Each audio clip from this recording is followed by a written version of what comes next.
Hello listeners, welcome back to Luke's English Podcast. How are you doing today? I hope you're doing fine and that you are ready for some more English listening practice in this episode. This one is all about William Shakespeare. Yes, Shakespeare. It's taken me a long time to finally get to this subject in an episode. Over 930 episodes and 15 years, is it even 16 years of doing this podcast? And finally, I get to the subject of William Shakespeare. I've been meaning to talk about this for a long time. How could I do a podcast, a British English podcast, without dealing with Shakespeare in any sort of proper way? Well, finally, we're doing it here. You know Shakespeare, don't you? William Shakespeare. Yes, of course you do. He's a great name, one of the great names in art, culture, and literature. His work is famous all around the world. It's been translated into so many different languages. How could you not know Shakespeare? His plays and his poems or sonnets are described in the highest terms because of their complex characters, their compelling storylines, the deep themes, the insights into the human condition and into society.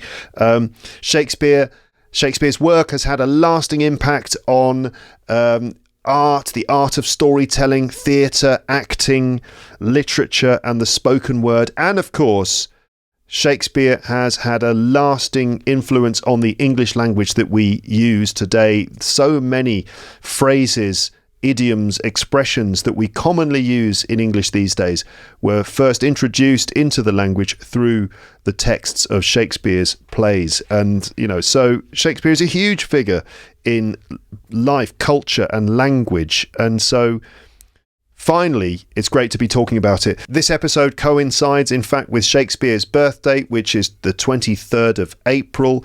He was born on the 23rd of April in 1564.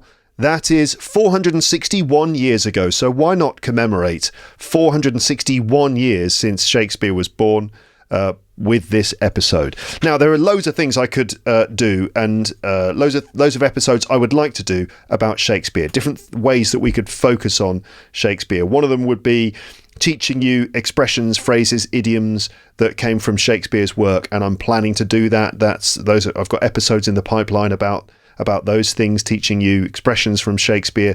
Then there's actually the text of Shakespeare, the English of Shakespeare. So that would mean reading out some scenes from his plays and analysing the language and getting into the complex, rich language of Shakespeare.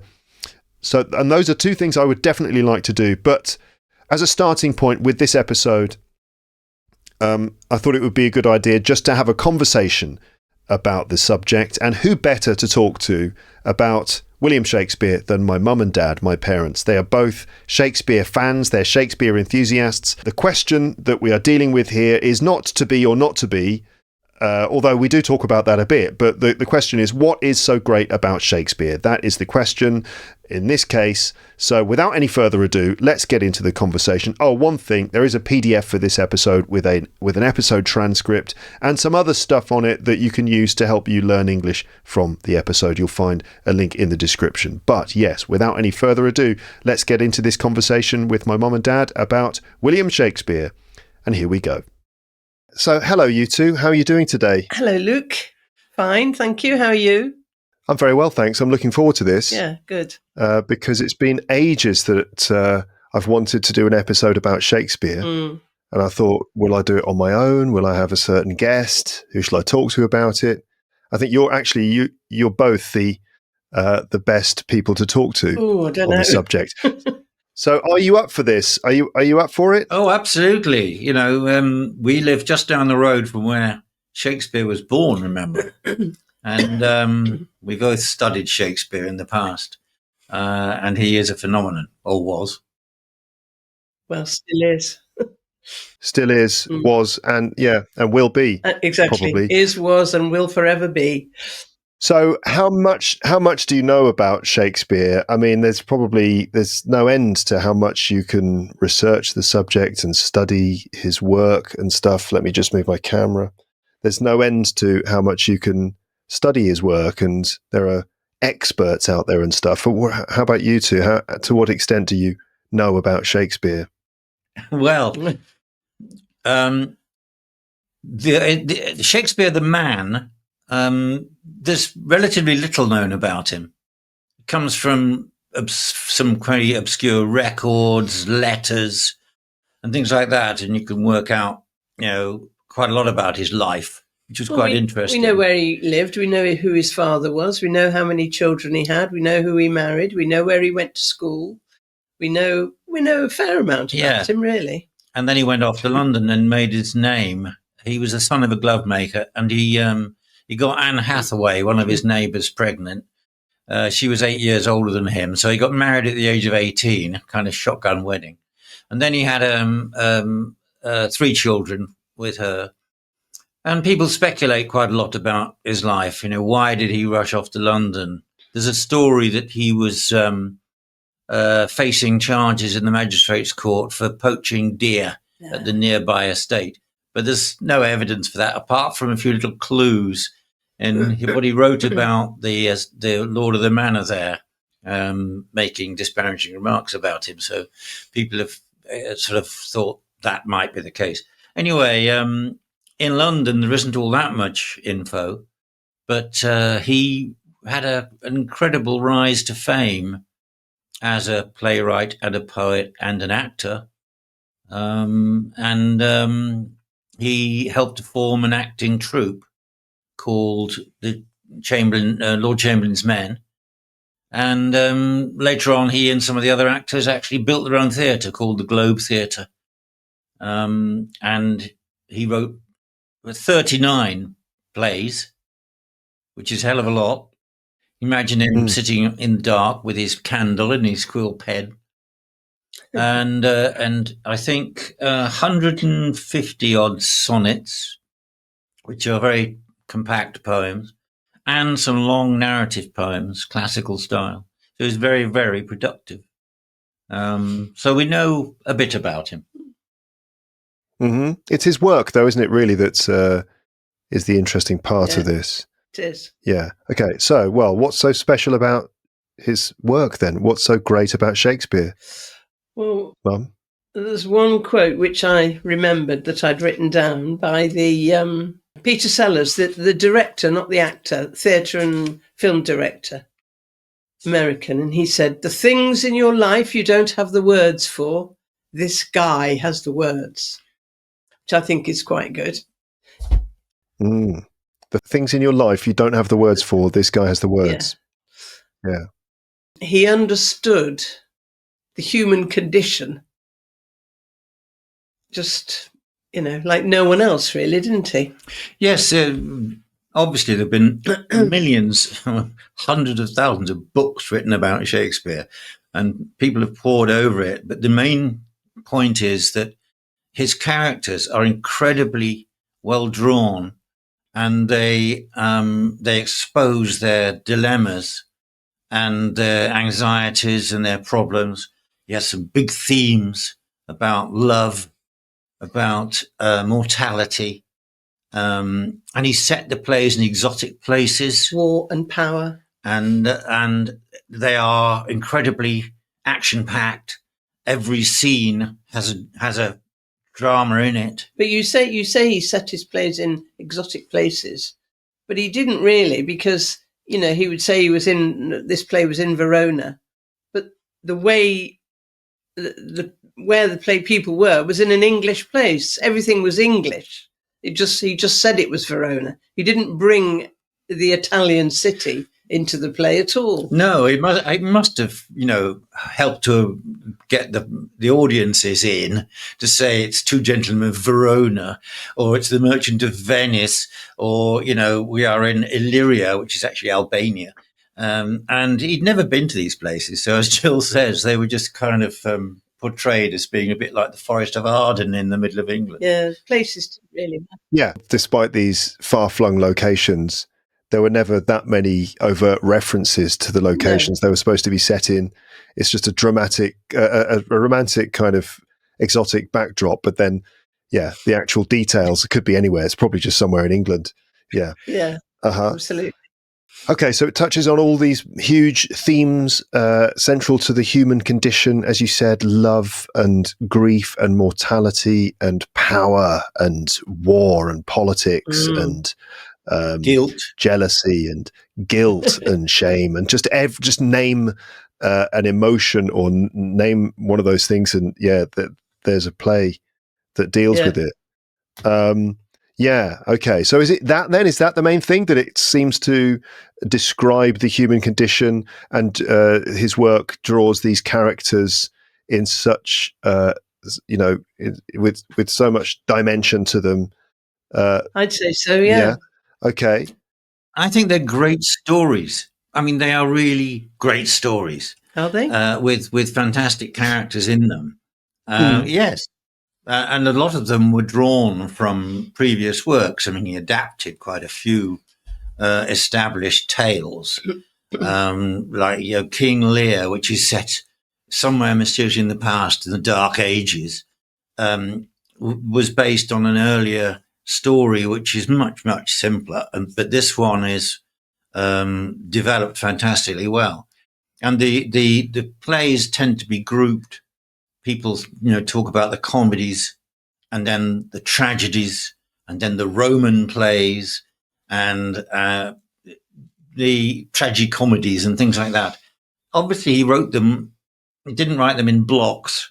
He was just able to do different styles, so he could do some really great romantic comedy, and then do some really grim stuff like Titus Andronicus or Coriolanus from Roman times, and the language suited what he was writing about.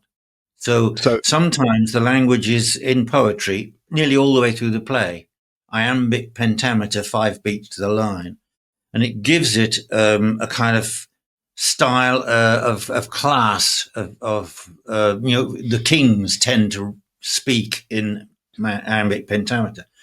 Gives it a kind of gravitas, whereas the other, plays like the tavern scenes in Henry V and everything else, they're just completely natural, all mixed up, with lots of teasing and everything else. But his language has had a huge impact on modern English, because he's seen as very much one of the early modern English writers, and a lot of his vocabulary lives now. Words he made up and phrases he used have come into our language. Particularly phrases. We talk about Shakespeare making up words, but I think it's multi-word phrases really that have impacted English so much.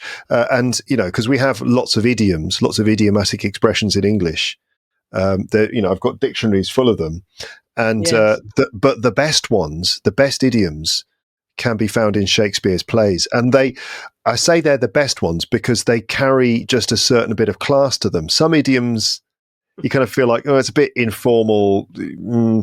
It sort of expresses something, but it's a bit cheap or something like that. But all of the Shakespeare ones have got a touch of class to them. And they're idioms that I would gladly teach my learners of English and recommend that they use, because they are very expressive and wonderful. For example, I've got a list of them here, and I'm planning to do other episodes with this because there's so much to be done.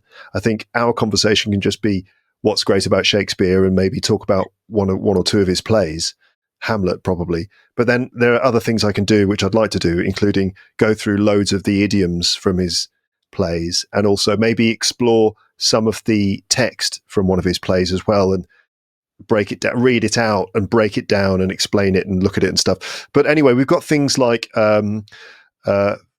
phrases like dead as a doornail, and as luck would have it, and in one fell swoop, and the be all and end all, to break the ice, to fight fire with fire, to come full circle, too much of a good thing, a heart of gold, to be hoist by your own petard. Which is that's obviously a slightly antiquated phrase, but the others. It's good though; it's fun. Yeah. But the others are what do you call it when you make an idea material. So it's Metaphor. a metaphor. Thank you very much. They're metaphors, aren't they? Idioms. Come full circle and things like that. They're a metaphor. They're idioms. They're things that express an idea, but with imagery or metaphor or something like that. Yeah, exactly. They don't necessarily mean other phrases have just stuck.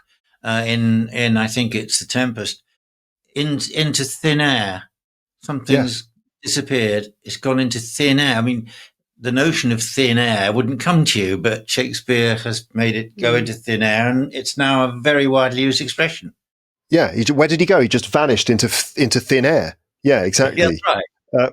But it's a lovely expression. Yeah.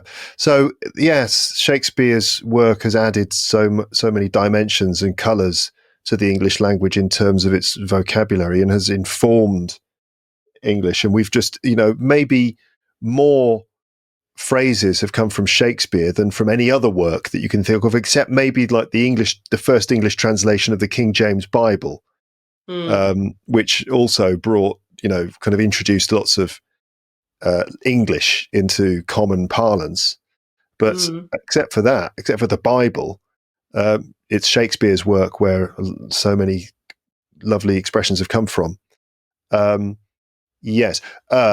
It's meant to be, his work is meant to be read out, though, isn't it? So when, maybe I can pose this question like this.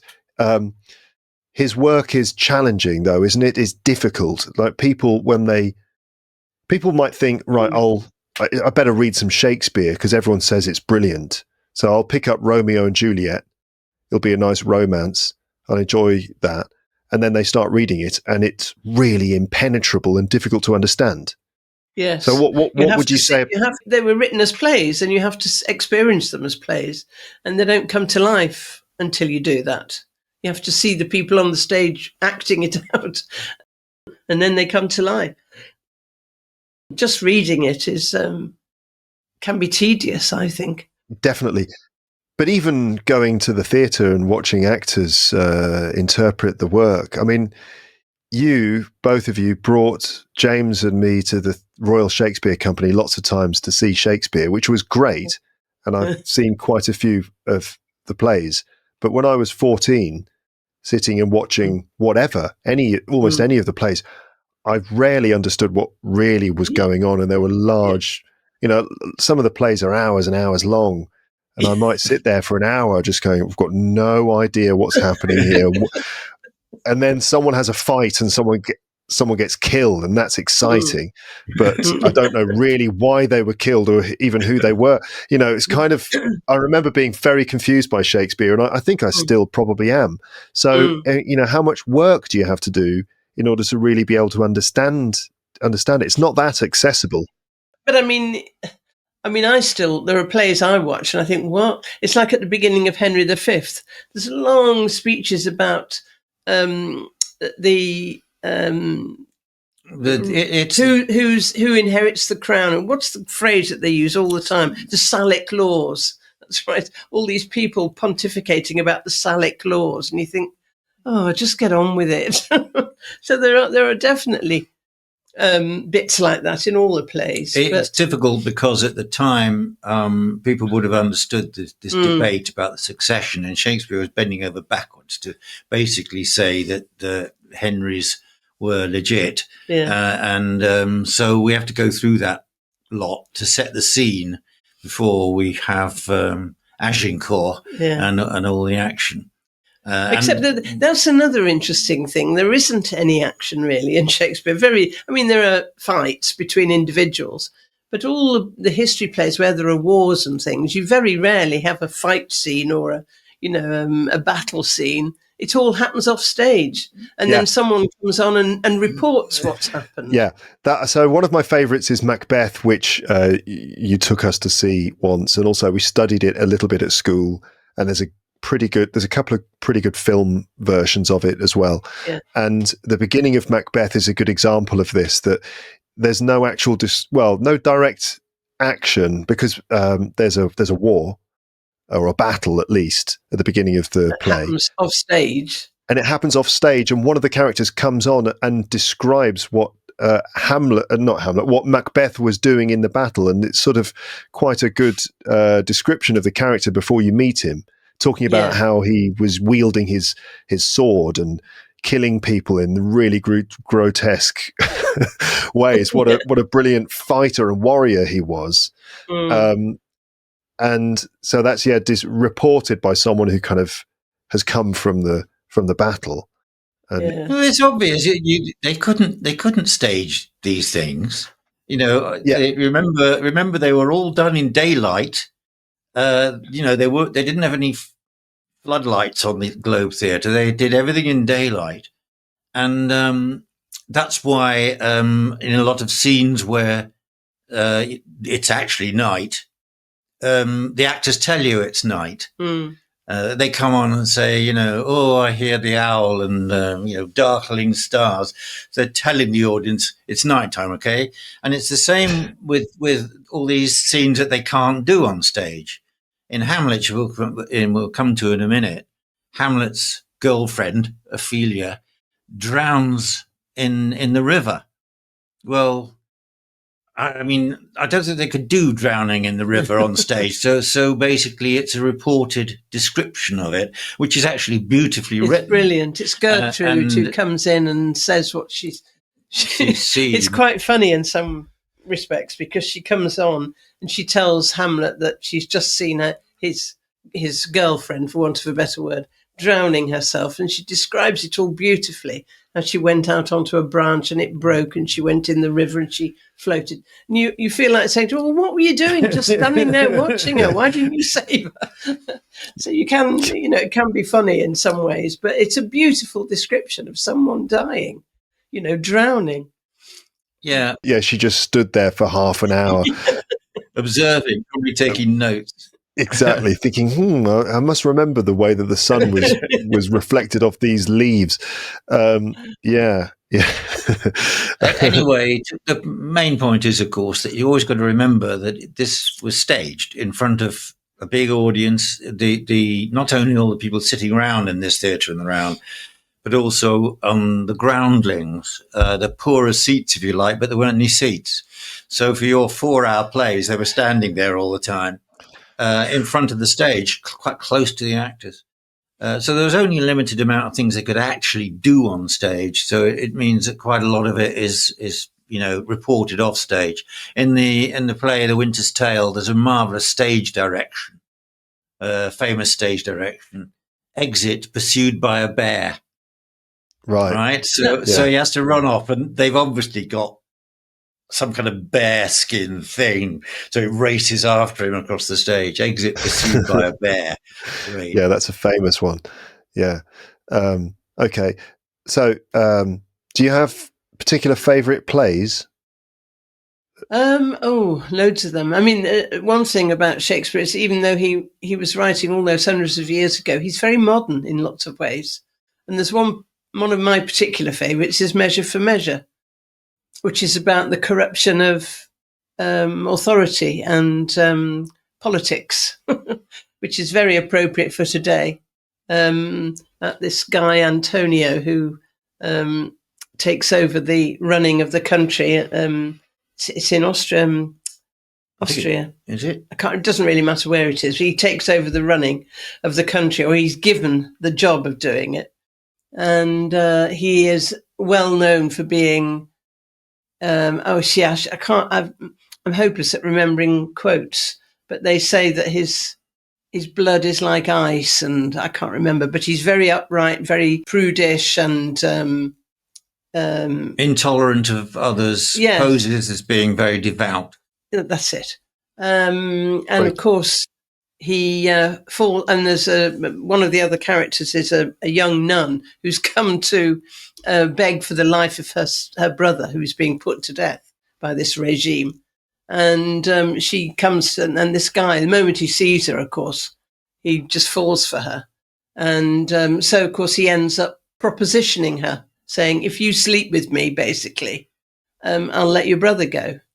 And she's absolutely astounded and said, I'll tell everyone about this. And he says, who would believe you?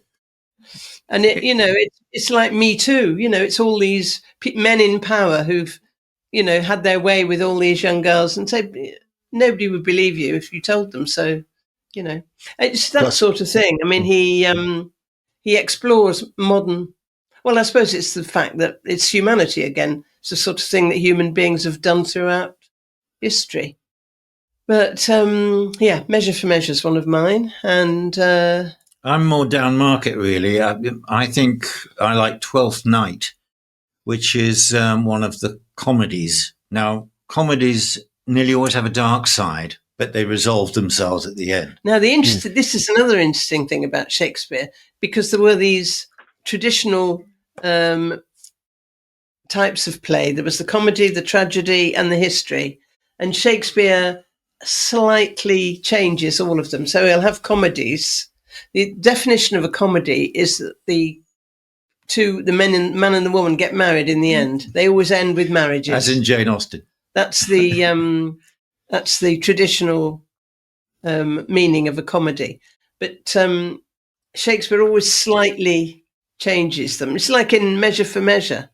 It's described as a comedy, even though it's about corruption and, and at the end, the two main characters, Antonio, who's been the villain, he is married off to someone who he had jilted some time before. So he is tricked. Jilted. He was betrothed to Mariana, and decided he wasn't going to marry her after all. So she's waiting to get married to him, and he doesn't come. Basically, that's to jilt someone, leave them waiting. Yeah. The play ends with him being tricked into marrying her. Anyway, so she ends up with him. So that's their marriage, and then the other marriage is between. Oh no, it isn't. The guy who's actually in charge of the country, who had handed over the running of the country to Antonio, he's been observing all this all the time, and he has fallen in love with the young nun, Isabella. And at the end, he proposes to her. And he comes back from his self-imposed exile and makes everything good. And he proposes to her, and she doesn't answer. And that's the end of the play. Oh, so, okay. I like that, the fact that she probably wouldn't marry him. Yeah, but it's technically considered a comedy just because of that definition, because where there's a marriage at the end. The main characters marry at the end, but in fact there's all sorts of themes going on which are not comedic at all. And it was known for a long time as a problem play because it didn't fit into the confines of a true comedy. But right. I mean, that's Shakespeare. He doesn't do comedies the way other people do. But even if it is on the face of it a comedy, there will be tragedy involved and there'll be other big themes going on. It's not frivolous. There's something serious going on. So Twelfth Night, then. You talk about Twelfth Night. Well, it probably is a little bit more frivolous because there are some great moral themes in Shakespeare. I don't know whether there is a particularly great moral theme in Twelfth Night. It's just a rip-roaring good tale. And it's one I know well because I acted a small part in it at university, so obviously I know the play very well. It's got some great characters in it, and it's got some of Shakespeare's themes in it. One is about cross-dressing. Shakespeare was quite interested in men dressed as women and women dressed as men. Another modern element to Shakespeare. And whether sexuality is absolute or not, which is, again, very modern. Some critics say, I bet he was gay. There's absolutely no evidence of that whatsoever. And of course, on stage in his time, it was not acceptable for women to act on stage. So all the women's parts, and some of them are really, quite well developed, were played by boys. So in Twelfth Night, you've got a shipwreck, twins, a girl and a boy. They both each think the other one's died. The girl dresses as a man because she's in hostile territory and she thinks she'll be safer that way. She gets into service with the Duke, and she falls in love with the Duke while she is dressed as a boy. He sends her off to the neighboring lady to woo her on his behalf. The lady falls in love with the girl who's dressed as a boy. Yeah. meantime, there's a really strong subplot going on. And sometimes the play is called Malvolio because that's the name of the guy at the center of the subplot. And he is the steward of the lady, and he is arrogant, pompous, and so on and so on. And her cousin, Sir Toby Belch, a drunk, is there with his friend, a foolish knight who is bleeding for his money, so Andrew Ague Cheek. And these people decide to play a trick on Malvolio, and that's where it gets a bit dark because it gets quite vicious. And there's class. That's another theme of Shakespeare's. Privilege, class. In this one, that's represented by the kind of court jester, if you like, who is employed by the lady. And Malvolio, basically condemns his wit as being useless, and he's a waste of space, and she should get rid of him, which is crucial to his well-being and his livelihood. And he takes this out on Malvolio when they're tricking him in a quite harsh way. Yes. So the thing is all resolved, of course, in that the heroine Viola's twin brother shows up. There's now wonderful confusions over who is who, because she dressed the same as him and they're supposed to look alike. Yeah. And it all gets resolved at the end. Because the boy ends up with the woman who fell in love with his sister, thinking she was a boy, and then yada yada. Yeah, okay. But there's lots of very interesting themes. The thing I like about it is the fact that Viola dresses as a boy, Cesario, and she falls in love with the Duke, and they have long conversations, and the Duke gets to know him, and finds himself very puzzled because he finds he's attracted to this young boy, and he can't understand why. And they get to know each other as two men, two males. That's how he he talks to her as though she is a man, the same as him. Women aren't like that, and women aren't like us, are they, mate? That kind of thing. And I think it's rather good that he gets to know her properly, because he doesn't talk to her as though she's a woman. He gets to know her because he thinks she's a man. And it seems to me that their relationship is much deeper because of that. Right. So as well as it being perhaps a comment on gender roles and gender identity and all this sort of thing, and there's isn't it interesting, this guy's falling in love with this person, even though is this young man, and it's like, what's but as you say, that maybe this gets to the heart of real love, because he's falling in love with this person, and who this actual person, rather than falling in love with the idea of a woman, without there being the encumbrances of the appearance of a woman. Yes. He's actually falling in love in the most genuine, true way. Yes. Yeah. And so it's something to do with the real nature of love.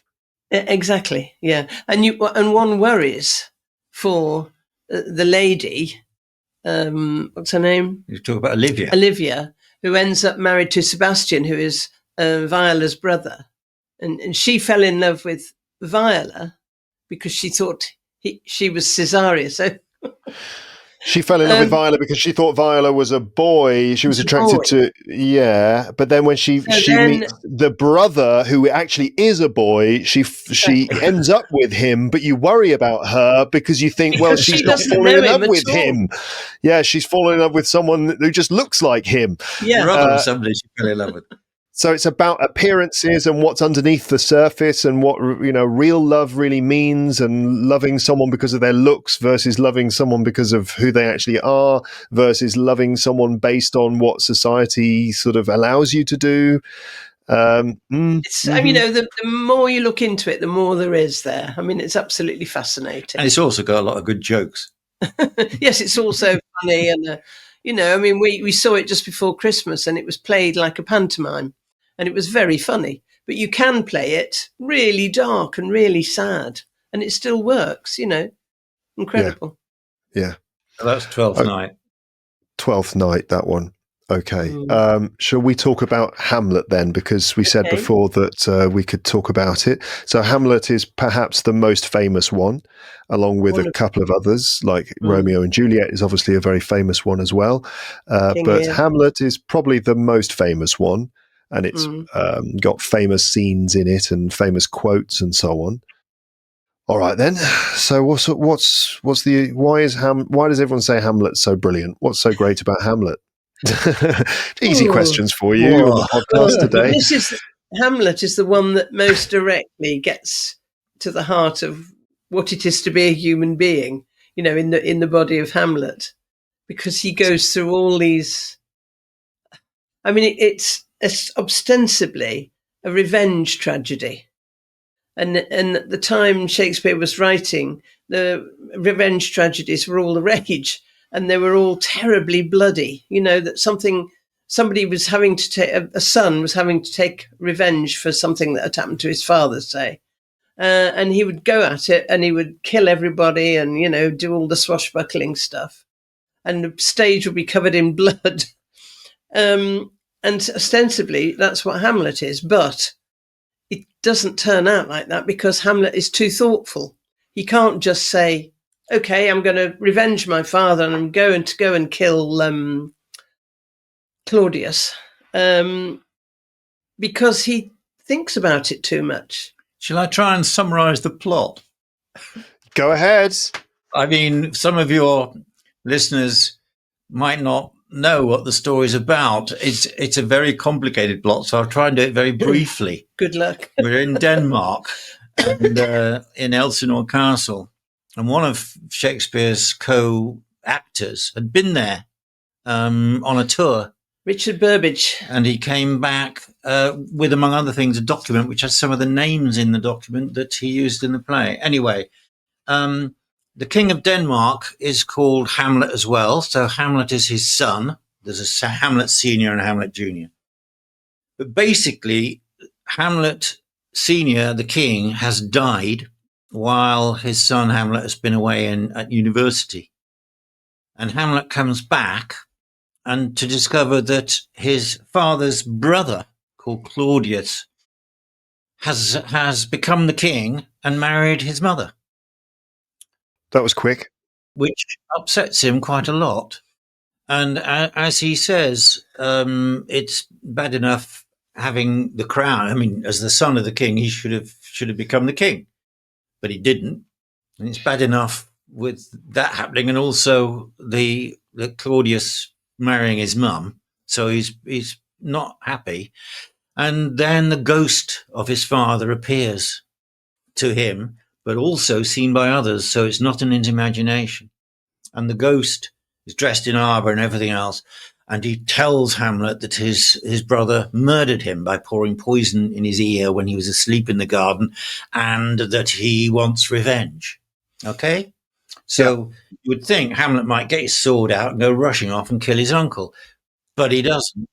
And he's worried, first of all, that the ghost is not at rest. He is being tortured. It's horrible.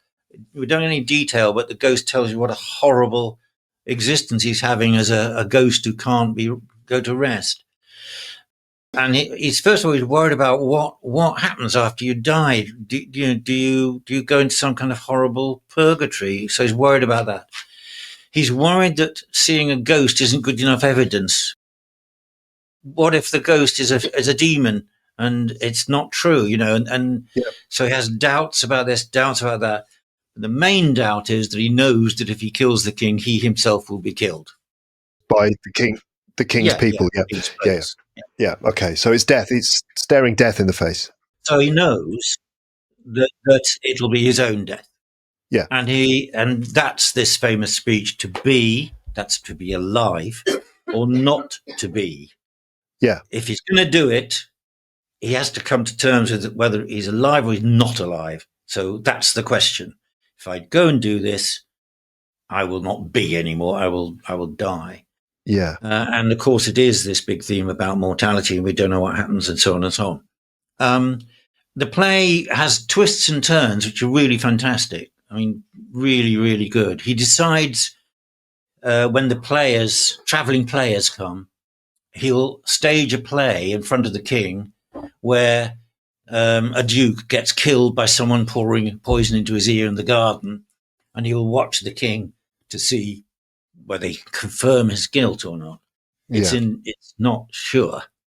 The king storms out saying, "Give me light." But what does that mean? So Hamlet puts on this play with these actors, which is interesting in itself because you've got a play within a play. Play within a play. Always an interesting thing, isn't it? There's also a play within the play within the play. Right. Okay. So we've got Inception, basically, in Shakespeare terms. So Hamlet puts on this play with these actors in front of his uncle, the new king.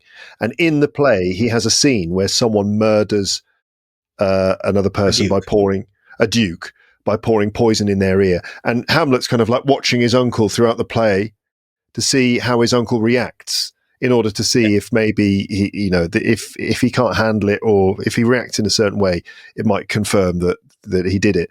And during this play, Claudius, the uncle, has to leave. He says, I need light, I need air or something. And give me light.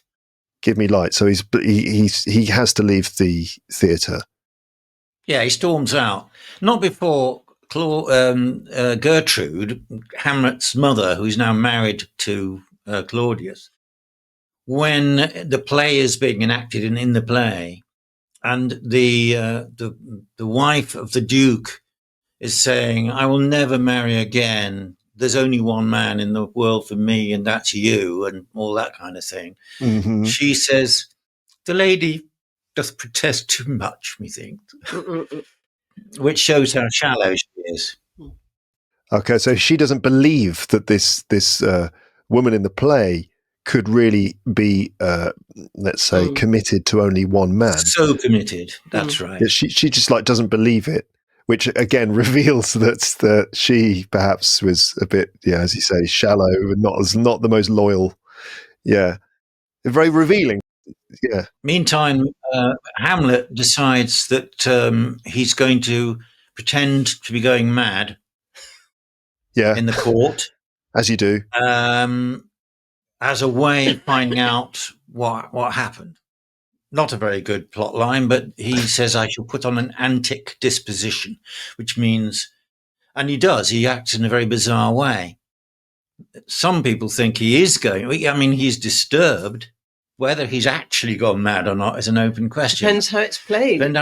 But I don't think so. I think he is acting crazy, and in that condition, he gets very upset about instructions from on high to leave Ophelia alone. Ophelia is the daughter of the king's right-hand man, and they don't think it would be suitable for Ophelia to be with Hamlet, so he's instructed to leave her alone.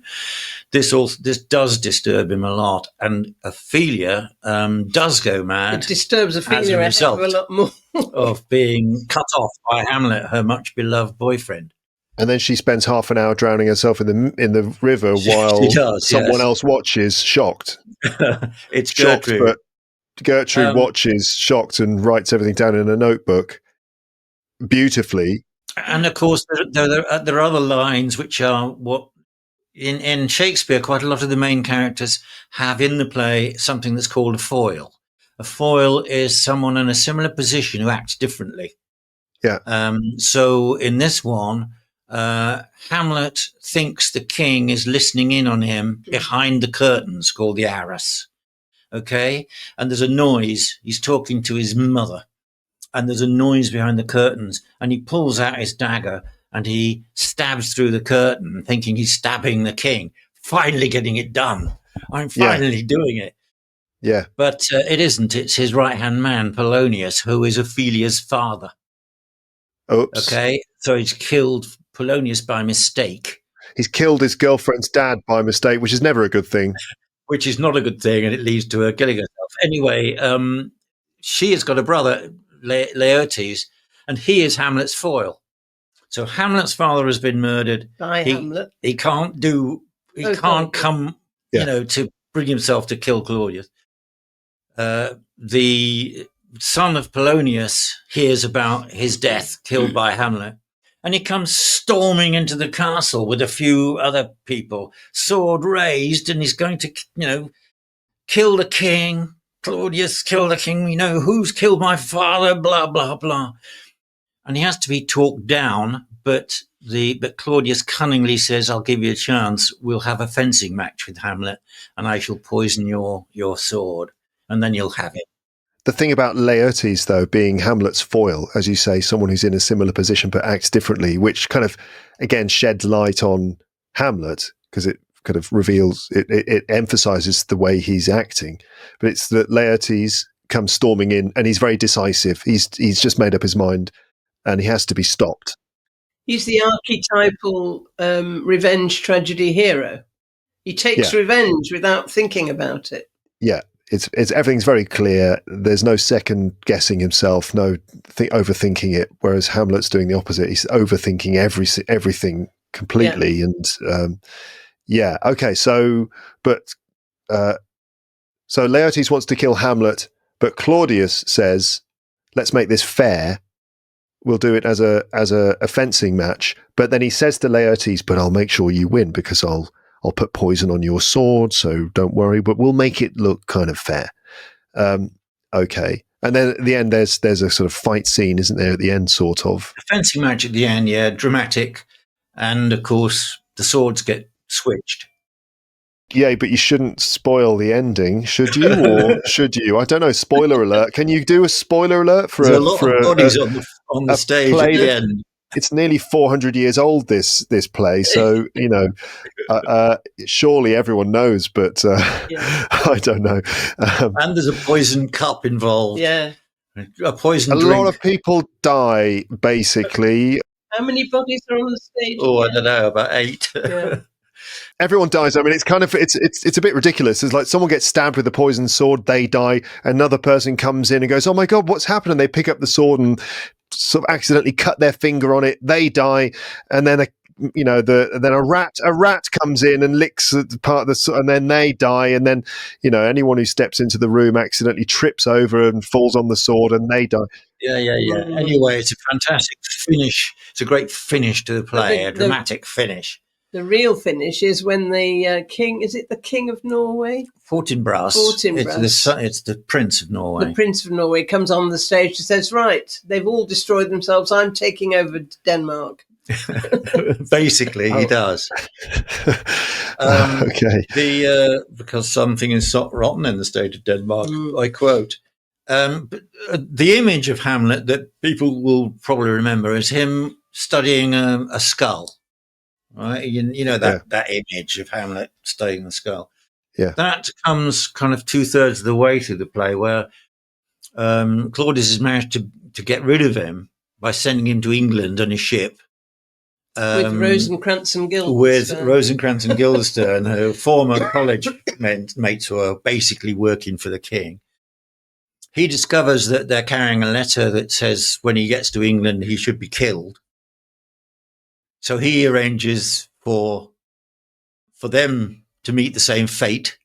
Instead, changes the letter, and pirates invade the ship. He gets landed back in Denmark, and he comes incognito, in disguise, if you like. And it's coming back to the court, and he comes into the graveyard where there's a grave digger digging a grave. Little does he know that it's Ophelia's grave. But as the gravedigger chucks bones and skulls out of the grave he's digging, he says, "Oh yeah, that was Yorick." And Yorick used to be the court jester when Hamlet was a little boy. So he's looking at this skull saying, "This was a man of most infinite jest." And it's a very dramatic symbol of contemplating death. Memento mori. It's what you're thinking. He used to be a jolly fellow, and now look at him now. Look at a dirty skull. This is how we will all end up. And so that's really why that image sticks. Hamlet contemplating death. Yes. He knows he's going to die. He knows he's going to die, and he comes to terms with it in the end with a famous line. There is a special providence in the fall of a sparrow. If it be now, 'tis not to come. If it be not to come, it will be now. If it be not now, yet it will come. The readiness is all. The readiness is all. Since no man of aught he leaves knows, what is it to leave betimes? Let be. Which is meaning, well, it's the kind of stoic thing. You know, we're all going to die. We may as well just accept it and not make a big thing of it. Just let be. You know, let it be. Let it be. Facing death now. It may be now. If it isn't now, it will come. It's rationalising and if it's not to come, it's now. The readiness is all. You've got to be ready for death. Yeah. And he is. He becomes ready for death at the end. He knows in his heart of hearts that he's not going to survive this sword fight. Mm-hmm. Yes, that speech comes when the foppish guy from the court comes to tell Hamlet that Laertes is challenging him to a duel. And he's there with his mate, what's Hamlet's? Horatio. And Horatio says, don't, it's a trap, don't go for it. And that's when Hamlet then says, you know, if it's not now, it will be to come. You just have to accept it and let be. What will be, will be. It's an acceptance. Yeah. Very good. Yeah. Horatio is another interesting character. He's his sidekick, trusty friend. Seems to have a homoerotic relationship with Hamlet. He loves him. But he's like a journalist. He's there observing and noting, and at the end, Hamlet tells him he has to survive so that a faithful account will be given. Right, okay. Yeah. It's a great play. Oh, I mean, it's bottomless. You could talk about it for days. So if I was to do a sort of passage from it in an episode, maybe in an upcoming episode, perhaps an interesting one would be the soliloquy which appears in that film with Nail and I. Oh yes. Right. Yes. That would be. What does he say? No, it's the one about. Oh, I'll go and get it. What piece of work is a man? What is it? This world is a sterile commentary. Yes. What a wonderful earth. You know, look at the sky. It's wonderful, isn't it? But for me, it's just a congregation of pestilent vapors. Yes, it's quite early on when he's depressed, to say the least. Yeah. Because of the things that he's discovered, his uncle and he's just genuinely very depressed. No. It happens quite early on in the play. Yes, early on. Yeah. So, he's depressed, and he's talking about his depression, and he says, this is the quote, he says, "I have of late, wherefore I know not, lost all my mirth. And indeed, it goes so heavily with my disposition that this goodly frame the earth seems to me a sterile promontory. This most excellent canopy the air. Look you, this brave overhanging firmament, this majestical roof, fretted with golden fire, why it appeareth nothing to me but a foul and pestilent congregation of vapours. What a piece of work is a man, how noble in reason, how infinite in faculties, how like an angel in apprehension, how like a god. The beauty of the world, paragon of animals, and yet to me what is this quintessence of dust? Man delights not me, no, nor women neither.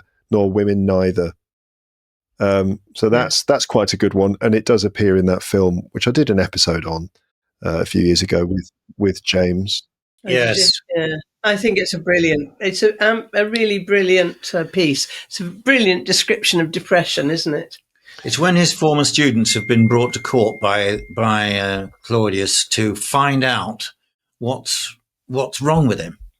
And he just says, hold on, could you put your phone on silent? Ding. Yes, sorry. There's a lot of dinging going on. I know, I'm Sorry, Dad. I was just saying that these two are called Rosencrantz and Guildenstern. The two of the names in the document that came back from Elsinore, by the way. And so he's used those names. And they they what was the phrase used? Glean. The king what says, afflicts him. "Glean what afflicts him. Glean what afflicts." That's what the king has asked them to do, to find out what's going on with Hamlet. What's the matter with him? And of course, he doesn't trust them. He greets them as old pals and everything else, and basically says, "So what are you doing here?" And they kind of shuffle and everything. And he says, "You were sent for, weren't you?" And they, "Well, we'd like to come and see you, sir." And, "You were sent for, weren't you?" And Yeah. then they have this icier relationship. Where is your phone? And Still there was dinging. Well, can you take it out and turn it? I'm sorry, all these messages piling in were so popular. There's no Shakespeare quotes about the annoying sound of dinging mobile phones, is there? No, not that I know of. There's a modern play by a great playwright called Tom Stoppard, which is called Rosencrantz and Guildenstern Are Dead. And I mean, it's a fabulous play, but it's all set in Hamlet, behind the scenes. Well, you know it, don't you, Luke? I do. So the plot is going on in the background, and these two are, as the title suggests, they are.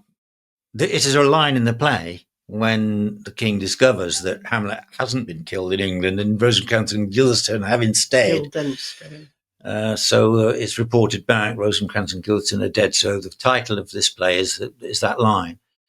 And of course, it's a very interesting play on a whole number of levels. But one of them is questions and answers. Mm-hmm. One of the things about Hamlet is that it is full of questions and answers, or full of questions and not many answers. Certainly full of questions. It starts with a question. The guards on the castle walls at night. Who goes there? It's a question. And there's lots of them in the play.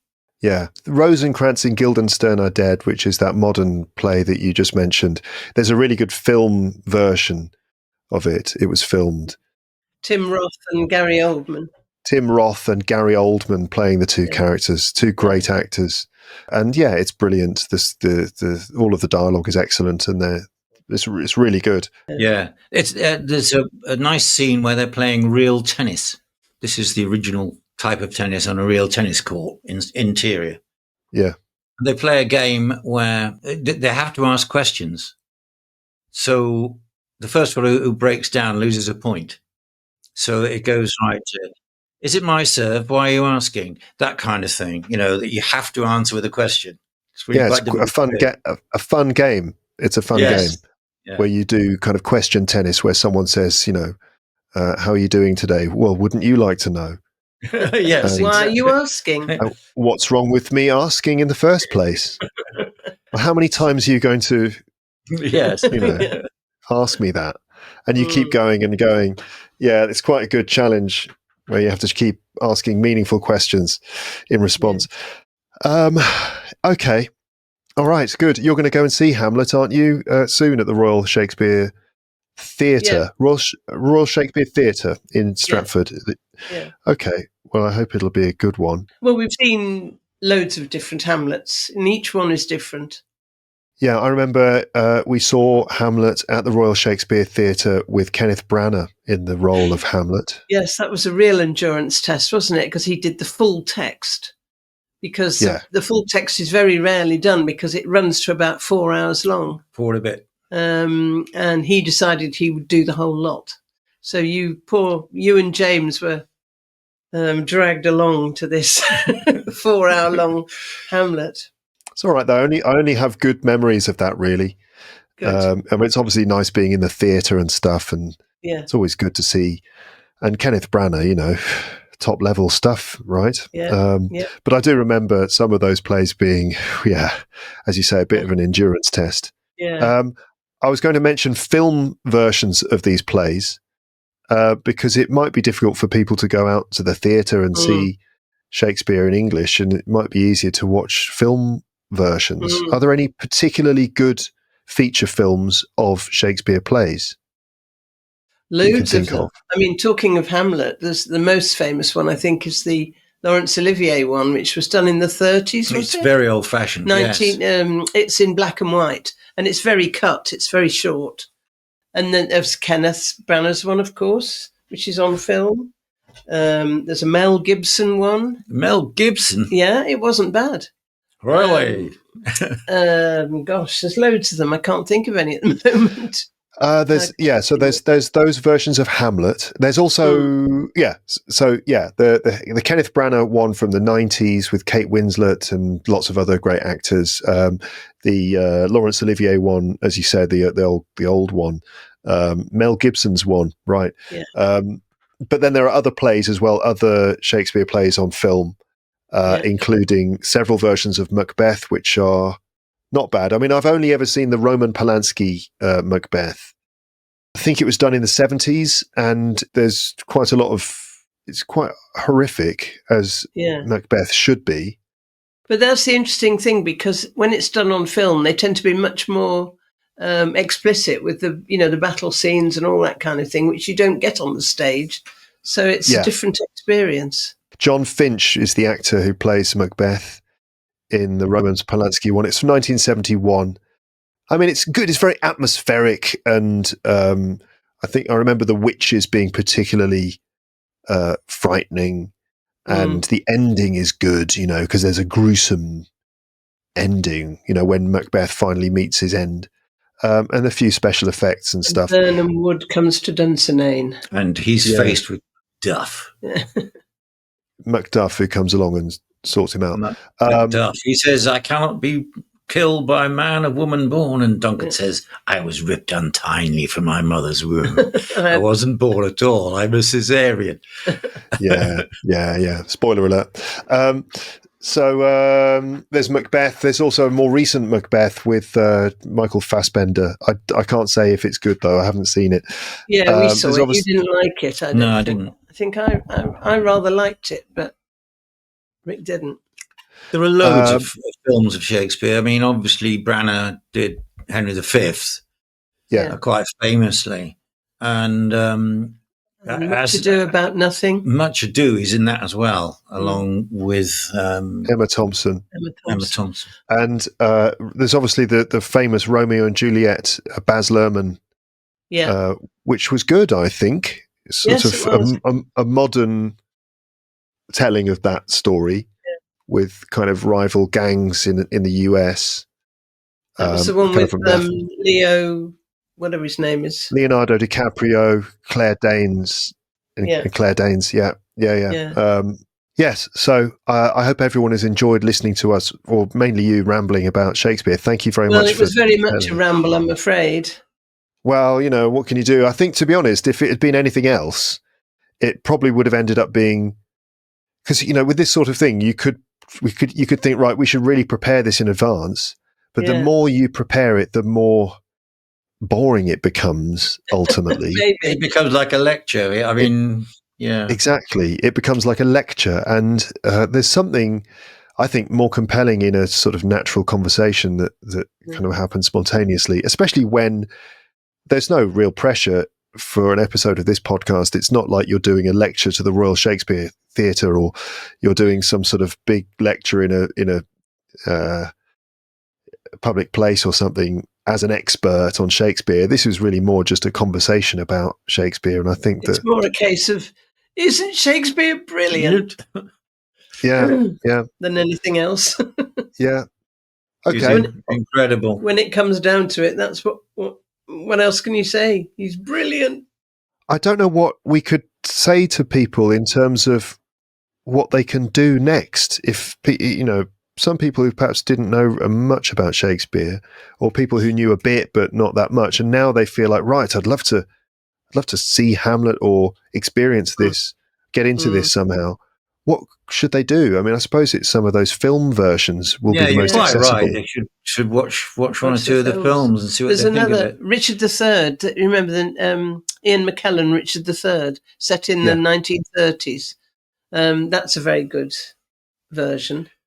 Some people say they don't like modern dress Shakespeare. They think it should all be, set in the 16th century. But over the years, people have soon discovered that the themes are universal, and you can set these plays in all sorts of different places, and they bring out new things. Well, when Shakespeare put them on, they were in they modern were dress. modern when he did it. Yeah. I think people shouldn't be at all prejudiced about something set in the 1930s or something, because of the themes are explored in a similar way. Well, it just shows how universal he is, that you can set him in all different ages and times and periods and styles, and it works. And the language is difficult. At the beginning of this podcast, you were saying how when you were kind of 14, you found it difficult.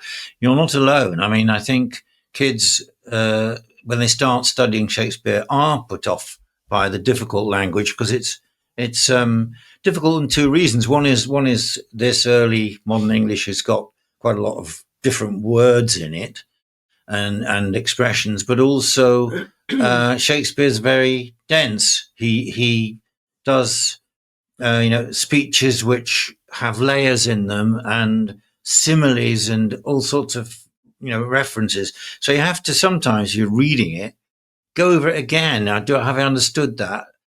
So that you get the feeling. On stage, you nearly always know what's going on. You might not understand the words particularly well, but you certainly get the idea. Mm-hmm. And I'll come back to the subject on the podcast soon, where I'll go through some speeches or from lines of text, read them out, and try and interpret them as best I can and talk about them. And maybe I could do a few different types, because there's the dark stuff that I enjoy, but then there's also the more romantic passages from Romeo and Juliet, or something about politics, or so there I'll try and find some good passages that I can talk about in future episodes. Okay. Right. Well, thank you for that. Yeah. And I hope you enjoy seeing Hamlet in a few weeks' time. Yes. And have a lovely rest of your afternoon. Yeah. Have a lovely day. You.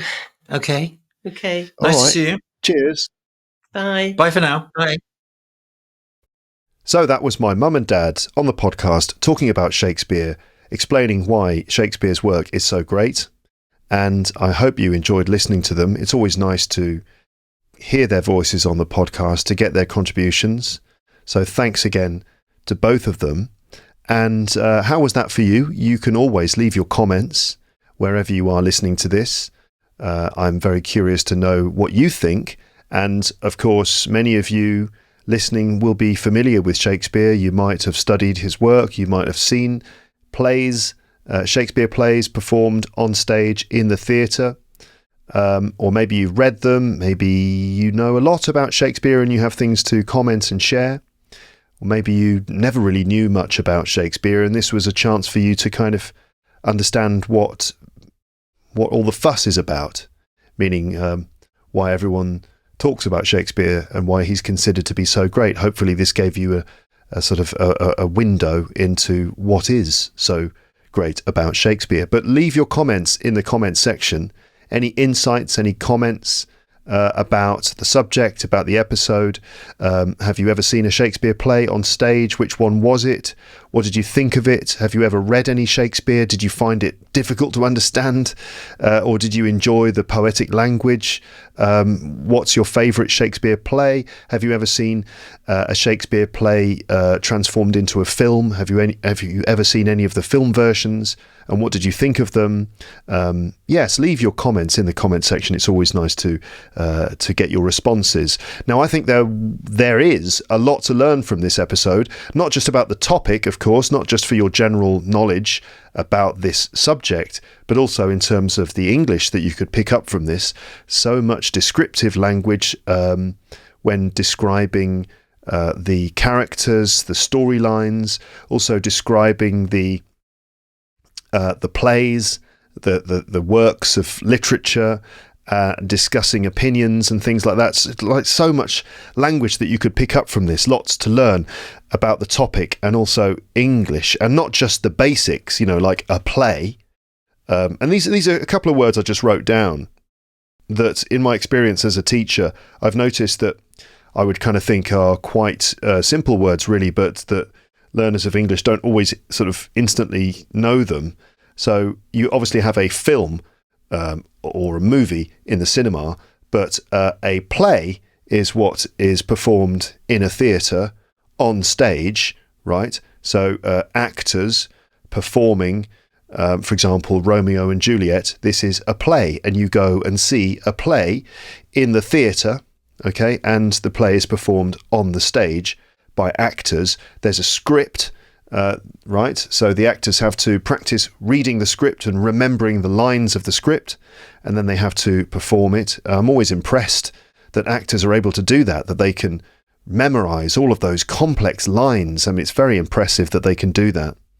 So that's a play on stage in a theatre, reading a script, but also lots of other vocabulary. And I'm talking about things like just all the stuff that came up during the episode. And I've got a list. I've got a vocab list on the PDF for this episode. I mentioned it briefly. I mentioned briefly at the beginning of the episode that there's a PDF for this one, and there is, and you can get it. It's completely free. You can download it, and the PDF contains these things. First of all, it contains a full transcript of the episode, so every word transcribed. So you can go into the transcript, find words and phrases that you heard, or check things in the script, or read from the transcript again. Use it as a practicing tool, so you can do some, listen and repeat, and then check the transcript. You could try and transcribe some sections, check the transcript. The transcript is a very valuable resource if you're motivated enough. It can provide you with sort of, the written version of the audio that you heard, and it's just a great thing to do. You could just simply read the transcript after having heard the conversation. You could read the transcript again just without listening, just to kind of reinforce what you heard by getting it again, but in the written version. And of course, you can note things and copy paste them into vocab lists. So you've got the transcript, but on the PDF as well, you've got a selection of comprehension questions. So I went through the episode again, the conversation, and wrote about 20 comprehension questions based on the conversation. And you can use those comprehension questions just to check that you've understood the conversation. Now, I would go through them all now. I would love to do that. And if I was in a language classroom, maybe I would do that. If we had like a 2 or 3 hour class, that might be something that I would do. I'd set the questions in advance. This time I didn't do that because I didn't want to do an incredibly long introduction where I read out lots of comprehension questions. I wanted to try and get straight to the conversation as early as possible. But there are something in the region of 20 comprehension questions that you could use to see how much you understood the conversation. And by going through those questions and searching for answers, that's a good way to, let's say, maybe focus your attention more specifically on certain details in the episode, test your memory, test your understanding. So you've got comprehension questions. You've also got the answers to those comprehension questions on the PDF. And as well as that, yes, the full script, and also a vocabulary list with something like over 30 items of vocabulary, including things like, language used to describe the work of Shakespeare, like the fact that I said that his work is impenetrable. Some people, when they read Shakespeare, they find it impenetrable. If something's impenetrable, it means you can't really get into it. You can't access it. It's kind of like it's completely blocked. There's no way in. A building can be impenetrable, meaning that it's like a sort of a castle, right? A castle could be impenetrable. You can't penetrate it. You can't get in because the walls are too solid. The doors are locked and really strong. So the castle is impenetrable. Similarly, to some people, Shakespeare's work is quite impenetrable. It's difficult to understand. It's difficult to get into it. Right? So impenetrable, that's just the first item on the list. Also, eloquent is another one, another adjective. Eloquent speech or eloquent writing. If something is eloquent, it means it's very expressive, using all the right words and expressing a specific feeling or a specific description in using all the right, very specific words. So I think that either my mum or dad described Hamlet as a very sort of dramatic symbol of the contemplation of death, and it's very eloquent. The play is very eloquent. It describes our complex relationship with death in very precise, articulate, specific language. So it's very eloquent. And the list goes on. There's just loads of stuff, loads of adjectives to describe the work, to describe the characters. So adjectives to describe personality, the sorts of language that we would use to describe Shakespeare's work. For example, iambic pentameter, which is a poetic rhythm that you find in Shakespeare's plays and his sonnets. And by the way, I'm going to read a sonnet. I'm going to read one to you in a few moments, just before the end of the episode, to give you an idea, and so on and so forth, right? Lots of vocab, and as well as the list, and the list contains the words, examples from the episode, definitions of the words, and little comments to help you remember them. As well as that, there's a vocabulary quiz, which you can use to check your understanding and check your memory of all the words in the list. So go and have a look at the PDF and get stuck in there. At least try to answer the comprehension questions, check the answers, try to do the vocab quiz, check the answers to that as well. And if you want, you could read through the script if you want to kind of reinforce what you heard by converting it into the sort of visual, sort of written English for you. Yes, so that's all there to help you learn English from this podcast, beyond just listening to the episode and enjoying it. I want to say, just before I read a poem to you, I want to say that this is the first of more episodes about Shakespeare, which will be coming up on Luke's English podcast soon. I mentioned this earlier, but yes, I have plans to do a few different episodes.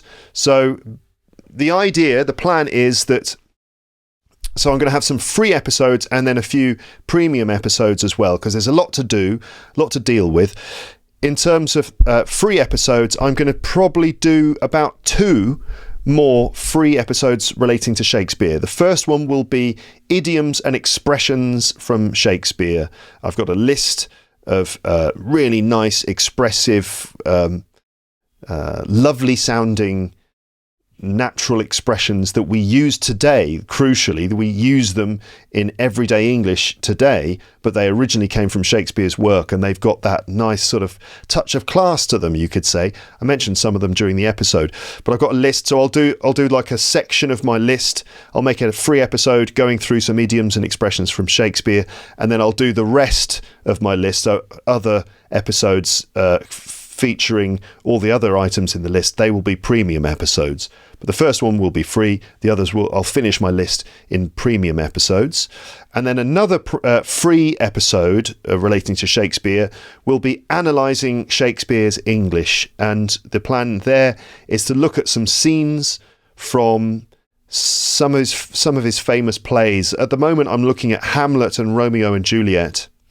And the idea is to pick out some sections of the text, read them out to you, and then analyse what's written there. Pick apart the old-fashioned English and convert it into maybe more modern English to give you a chance to get a sense of what that old English looks like and sounds like. And then also to analyse and discuss what the lines actually mean. So interpreting the deep meanings being expressed in those lines. For example, Hamlet and his philosophizing about life, the universe, and everything, to be or not to be. Romeo talking to Juliet on when she's on the balcony, expressing his love for her, and some other things. So that'll be another free episode analysing Shakespeare's English, and then the other episodes will be premium ones. And I want to do a premium episode in which I go through the vocab list for this episode and review the vocab list, kind of go through it and talk about it, go through the comprehension questions on the PDF for this episode and kind of point things out and give you more comments and stuff. So a way to digest this episode. So I'm planning a premium episode where we review what came up in this episode.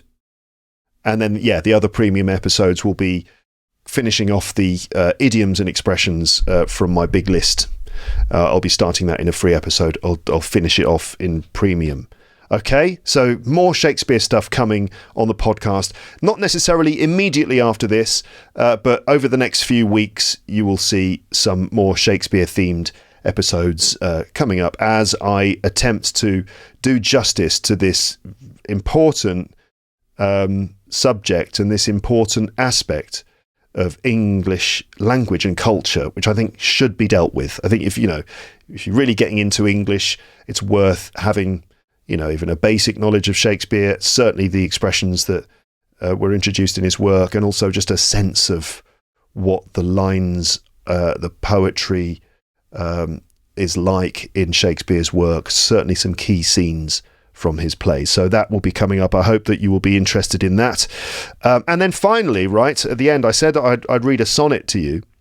Now, what I'm going to read to you is not actually one of Shakespeare's sonnets, because that would frankly take a lot more time for me to get into. But instead, I found a poem in a book of poetry. I've got this book of poetry. It's called 180 More Extraordinary Poems for Every Day. So it's a sort of a collection of everyday poems. It's a really good book with some really interesting works of poetry inside, with different styles and things. And poem number 104 is actually called Shakespearean Sonnet by R.S. Gwynne. And I thought it was perfect as a way of ending this episode. So this is a sonnet that was written not by Shakespeare, but by an American poet called R.S. Gwynne. And it's called Shakespearean Sonnet. And the interesting thing about this is that it is a sonnet, and it conforms to all of the normal conventions of a sonnet. So to be considered a sonnet, this kind of poem has to have these features. So it has to have 14 lines, okay, and it has to have a certain structure. It should be written in iambic pentameter, right? Iambic pentameter is a rhythm, also called a meter of poetry, which means that there are 10 syllables in each line. Okay, so 14 lines with 10 syllables in each line. My dad mentioned this during the episode. He talked about iambic pentameter. 5 pairs of syllables, da da da da da da da da da da da da da. That's the rhythm of each line, basically. And also a kind of a rhyming structure as well, which goes A, B, C, D, C, D, E, F, G, G. So the A, B thing means that A is the first line, B is the second line, then the next line after that rhymes with the first line. So that's A, B, meaning that's the rhyming system where A and A rhyme with each other, B and B rhyme with each other. Then C, D, same thing, C and C rhyme, D and D rhyme. And I say rhyme, I mean the sounds of the words are the same, like ghost and host, fight and night, right? These are rhymes. So pairs of rhyming lines, and then the last 2 lines are known as a couplet, and that's where they directly rhyme with each other. So mistake and snake, for example. Okay, that's known as a couplet. So it's A, B, C, D, E, F, G, G. Right? 14 lines, 10 syllables in each line, and a certain rhyming structure. And this Shakespearean sonnet, yes, it's written by Gwynne, and it follows the structure of a sonnet. And the interesting thing is that each line is a summary of a different Shakespeare play. Okay, and it's really clever and really quite nice. It's kind of light and quite funny and playful in its tone, this sonnet. And I'm going to read it to you now, and you can kind of notice the rhythm and the rhyming structure and everything. But also, if you know anything about Shakespeare plays, maybe you can identify the name of each play at the end of each line. For example, I'll just tell you the first line of the sonnet as an example. The first line is this: a man is haunted by his father's ghost. A man is haunted by his father's ghost. Obviously, this is Hamlet, as you know, right? You know now if you didn't know before, but this is Hamlet, isn't it? So for each line, notice the structure, and can you guess which play is being described? So this is Shakespearean Sonnet by R.S. Gwynne. A man is haunted by his father's ghost. A boy and girl love while their families fight. A Scottish king is murdered by his host. Two couples get lost on a summer night. A hunchback murders all who block his way. A ruler's rivals plot against his life. A fat man and a prince make rebels pay. A noble Moor has doubts about his wife. An English king decides to conquer France. A duke learns that his best friend is a she. A forest sets the scene for this romance. An old man and his daughters disagree. A Roman leader makes a big mistake. A sexy queen is bitten by a snake. So that is Shakespearean Sonnet. So the first line, a man is haunted by his father's ghost. This is Hamlet. Second line, a boy and girl love while their families fight. This is obviously Romeo and Juliet, because it's about a boy and girl who come from two rival families that are at war with each other. But the boy and girl come from these two families, but they fall in love. A Scottish king is murdered by his host. This is Macbeth, the Scottish play. And at the beginning of the play, Macbeth meets these witches, three witches who predict the future and tell Macbeth that he will be the king. And Macbeth, his ambition to become the king sort of obsesses him to the point that when he is hosting the current king in his castle, his wife and him, they conspire together to murder the king. And in doing so, Macbeth becomes king. And then everything goes horribly, horribly wrong. So that's a Scottish king is murdered by his host. Two couples get lost on a summer night. That's a Midsummer Night's Dream about two couples getting lost in the forest. A hunchback murders all who block his way. This is Richard III, the story of an English king who people think he had a hunchback, like a sort of deformation on his back, which caused him to have this large sort of large hunch, big bump on his back, which meant that he couldn't stand up straight, and so that's a hunchback. A hunchback murders all who block his way. A ruler's rivals plot against his life. This is Richard II. A fat man and a prince make rebels pay. This is Henry IV. A noble Moor has doubts about his wife. This is Othello, telling the story of this noble Moorish prince, I think, who is sort of made to believe that his wife is cheating on him, but what's really going on. An English king decides to conquer France. This is Henry V. A duke learns that his best friend is a she. This is Twelfth Night. All right, a duke learns his best friend is a she. So this is what my dad was talking about in this play. One of the characters pretends is a girl, but pretends to be a boy because it's too dangerous to wander into this new place as a girl on her own. So she disguises herself as a boy. She makes friends with this duke, and they fall in love. But the duke is confused because he doesn't understand why he feels so attracted to this person. And in the end, he realizes that he is actually a she. Right. A forest sets the scene for this romance. This is As You Like It, another sort of, a romance in this case, set in a forest. An old man and his daughters disagree. This is King Lear. A Roman leader makes a big mistake. This is Julius Caesar. And a sexy queen is bitten by a snake.